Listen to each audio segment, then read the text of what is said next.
Welcome to what my wife affectionately calls Dad Does Dinner. Over the next 3 days, we're going to be cooking a brisket. My brother calls this the hokey pokey brisket. That's because we put it in the fridge, we take it out of the fridge, onto the smoker, back in the fridge, back on the smoker. Now keep in mind, this is coming from a guy who used an electric smoker for years. Now in his defense, he has grown a pair and finally bought a real smoker. Well, we're going to start with just your regular Packer style brisket. This is 10 pounds.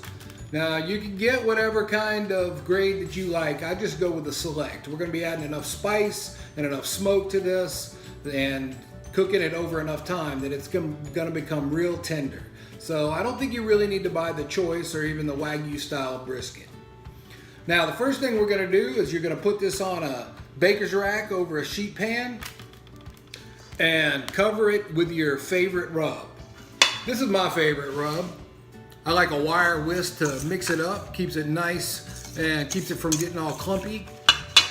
In my rub is a cup of brown sugar, an eighth to a fourth a cup of salt. Start out with an eighth and add more salt to taste. And then about an eighth to a fourth a cup of pepper, a tablespoon of smoked paprika, a tablespoon of onion powder, and a tablespoon of garlic. Now I know the Texas style brisket is just done with salt and pepper. Now I've worked for years perfecting this recipe. I've tried the Texas style myself. It's just not my preference.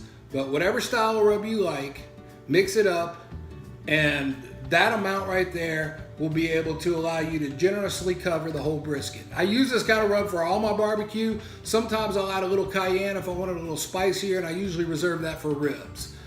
I generally don't like spice with my barbecue. Now I like to start the rub putting the fat side down, the fat cap down, and then just take the rub and generously put it on. You want to cover it and make sure the entire brisket is covered with a generous about an 1/8 inch layer of the rub. Now I've got the brisket generously covered with my spice rub, and I'm going to put this in the refrigerator, and I like to do that for at least 12 hours, a little longer if you can. Now if you just don't have the fridge room or you don't have the time to spend 3 days cooking a brisket, you can do this whole process in about 16 to 18 hours. I wouldn't recommend any less time than this. But it's Friday night now. I'm going to do cooking tomorrow and finish it on Sunday, and it's going to come out to be a perfect brisket. Now you notice that I didn't trim any of the fat off of this brisket. I've tried trimmed brisket before. I just think this cooks better when you leave the fat all on it. It renders down through the meat. It makes for a more flavorful, moist meat. I do recommend putting this on the baker's rack over the sheet pan, so that way that air can circulate in and around the brisket as opposed to it just sitting in its own juices. As this sits in the refrigerator overnight, it will leach out some of the juices from the meat. Don't worry, it's not drying out your meat. It's just going through its chemical process and letting those seasonings really get into the meat. We're done for the night. I'll see you in the morning. Good morning. Our brisket's been in the refrigerator for about 12 hours and we're ready to get the fire going. Now I just use a standard offset smoker, nothing fancy about it. And I started out by using some lump charcoal and a charcoal chimney. Now the wood I like to burn when I do barbecue is post oak. Post oak burns hot, it burns long, and it gives you a real good flavor. Now, some of y'all like mesquite, a native Texas wood. I find mesquite makes my barbecue way too bitter. Now I do like to do a steak over a hot mesquite fire, but when it comes to smoking, I like post oak.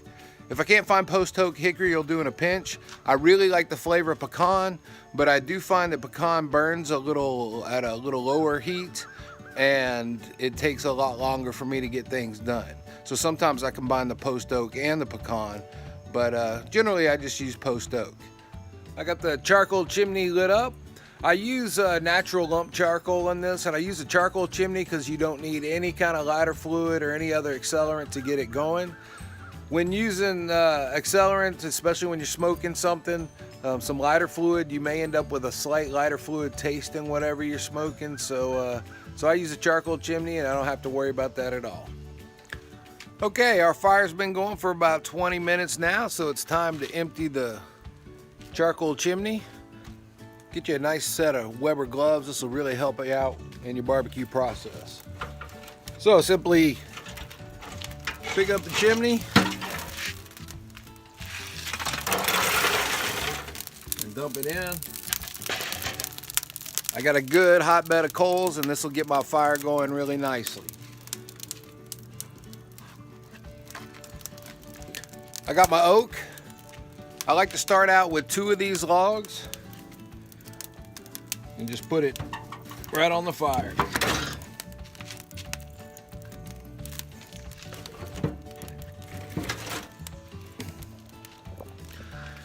Now that's a good size log for me to use. I can get those at my local HEB. Academy also has some really good wood. I do like HEB because it is about half the price of Academy. Now, I know a lot of you out there use a pellet grill or an electric grill, and that's fine. It will produce just good, fine barbecue. But if you just want to set it and forget it, what kind of pit master are you? All right, I got my logs on. I'm gonna let them burn for about 20 minutes, and it'll get to the point where I'm ready to add my brisket. Now for cooking brisket, I like to do it at between 200 and 250 degrees. Now this took a lot of trial and tribulation, and believe me, when I first started doing brisket, I made some good smoky flavored leather. Now you'll notice when I start, I got all the vents wide open. That's so I can get as much air flowing and get that wood really burning.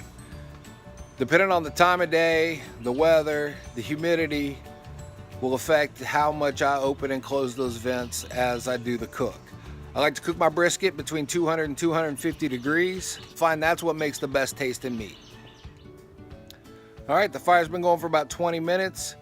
It's about to the point I like it, so we're gonna put the brisket on the smoker. So we got the brisket on the smoker. We got the fat cap facing up and the point of the brisket towards the open end of the fire.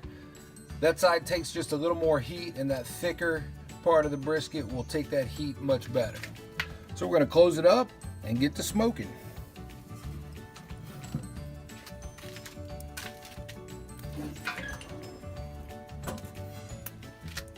And at this point, I generally close my vent door just a little bit.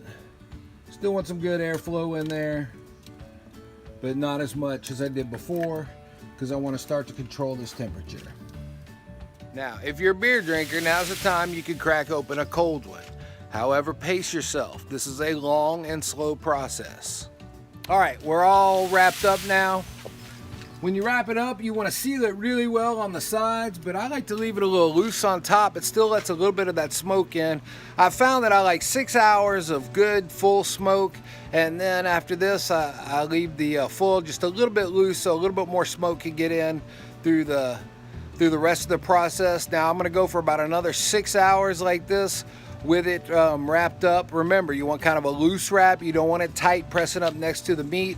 You want to, still let some convection occur inside of the foil, and you're well on your way. Now, if you've been drinking all day up to this point, you might want to just go ahead and put this in a 180-degree oven so you don't have to worry about catching yourself on fire.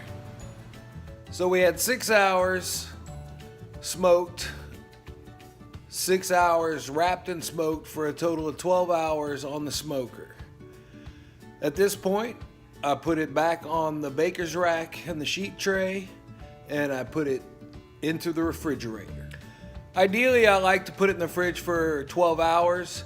In this case, since I've got an early morning and I've got to slice the brisket and have it ready to go by 9 o'clock, it'll stay in my fridge about 8 hours. I've found that this makes for a more tender brisket and a juicier brisket. After 8 hours in the fridge, I'm going to put it in a 200-degree oven for another 4 hours. Good morning. After I put the brisket in the fridge for about 8 hours, I pulled it out early this morning and put it in a 200-degree oven for 4 hours. After that, I let it rest for about 45 minutes. It's always best to let your meat rest between 30 minutes and an hour. Now, we're going to slice it. Get yourself a good meat knife. Get the best knife you can afford. It doesn't have to be too expensive. And with a brisket, you always want to slice against the grain. Now, brisket is two muscles that's come together, and the two muscles, the grain runs opposite directions on these. So here's what I found the easiest way to slice your brisket. And I credit my brother for this one. Take your knife and cut it in half long ways. Feels pretty tender. Once you get that cut made, you can see right here where the muscles come together.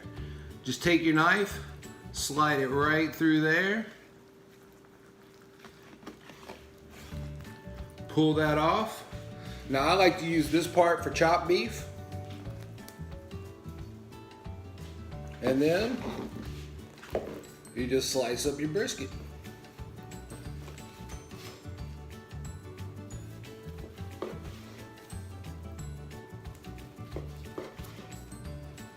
Now, let's have a taste.